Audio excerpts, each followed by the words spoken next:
Today, Nvidia released GeForce NOW.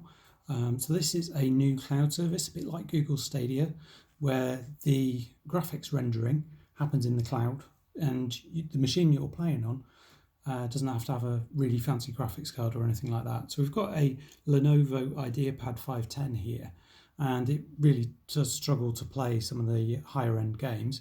So what we're able to do here is launch games like Fortnite from this Nvidia GeForce NOW app. So you download this for the Mac or the PC or the Nvidia Shield, maybe some Android devices too. We've seen this running on various handsets. So let's try hit and play now with Fortnite. And this will connect up, and you can see how many people are ahead of me. And even though it said 15, you're sort of getting ready to play, and it seems to sort of like skip the queue really quite quickly. I was in a queue of 60 people, and it only lasted a couple of minutes before I was in there.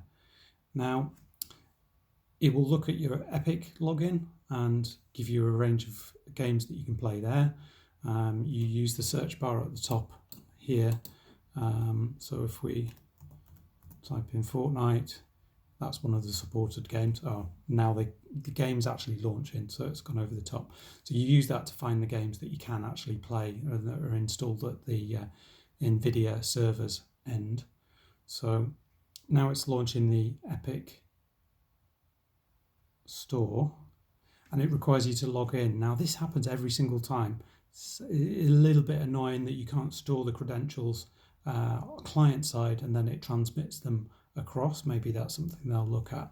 So a little bit faffy each time, and I also don't think you'll be able to put something. Let's try pasting something across. So if we run Notepad, we type in test, and we copy that to the clipboard. Now, can we paste that in? No. So there's no way of pasting that data in either, which is not great either. It'd be nice if you did have that in LastPass or whatever, to copy that to the clipboard and paste that in. So let's pause that and I'll log in. Okay, so I've entered my credentials, and it's starting to load up.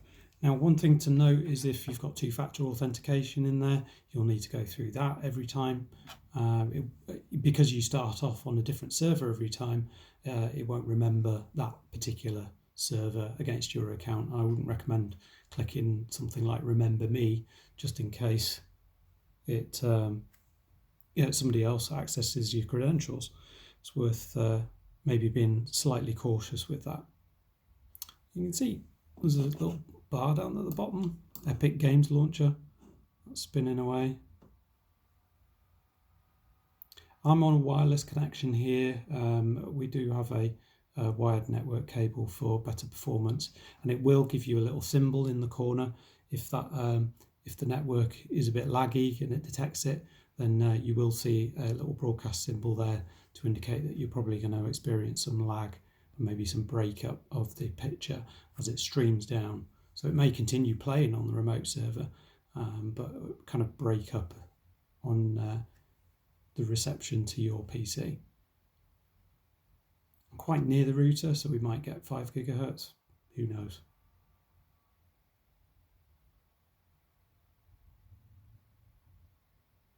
So none of this is installed locally. This is all in the cloud.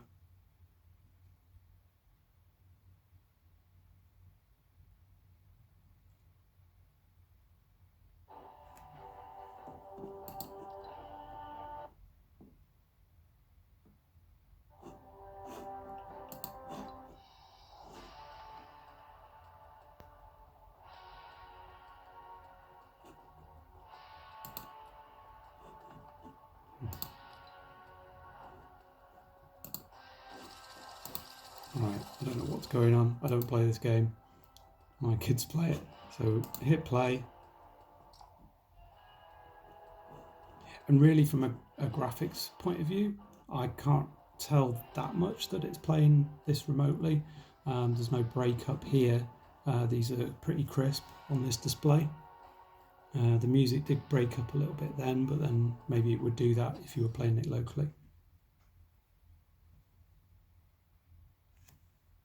I hit pause whilst this loads. Okay, it's just joined in. Now, looking around, a little bit of lag there. It's acceptable.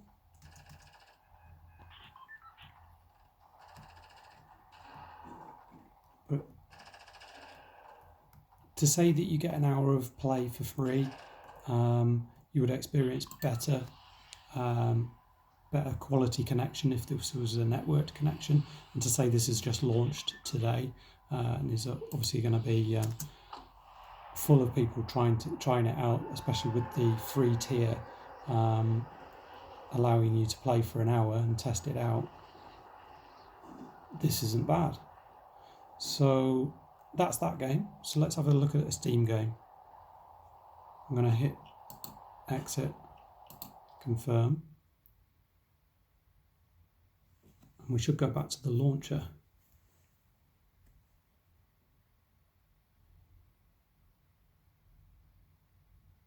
Okay, there, now it's exited. So now we're back at the GeForce NOW launcher. Now, since I've already checked this one worked, let's have a go at this. So it will need you to log in this time to Steam. I think that's an advantage over Stadia, where you do have access to different catalogues of games, and it's games that you probably already own. And I think this is handy for like if you were doing a family shared collection.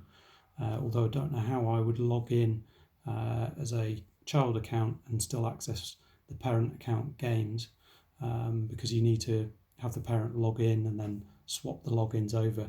So I don't know really how they're expecting that to work.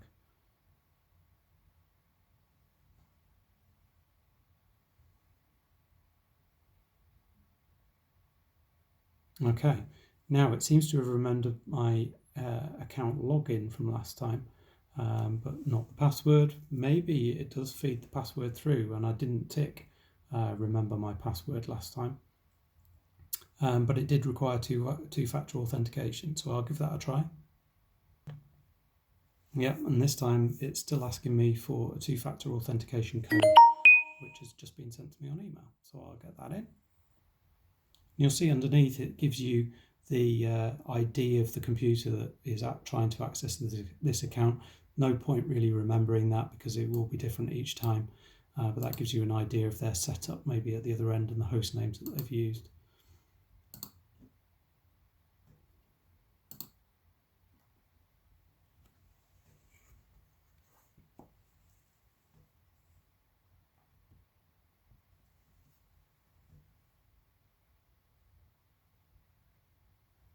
So that's launching that Lego game. And now is the Xbox controller. And you can see that actually does control it.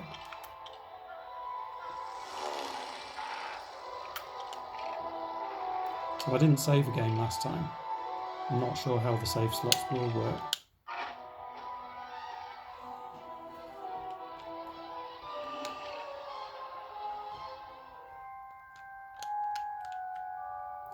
Now annoyingly this doesn't skip, so I'm just going to pause the video until we actually get to the game. Okay, now the unskippable scene has finished loading. We're in the game. It feels very responsive. For a quick lag test, you can see me hitting the button, and it's quite responsive. A bit of judder there as it renders at the other end. But in general, for a service that just came out today, that's pretty good going. I would say give it a try and see how you get on. Nothing to lose when it's free, and it uses your existing Steam library or Epic library for selected games. I think there are around 500 that are available, so it's worth a look. Like I say, this was on a wireless connection. You may get even better performance on a wired connection, so give it a try. Thanks very much.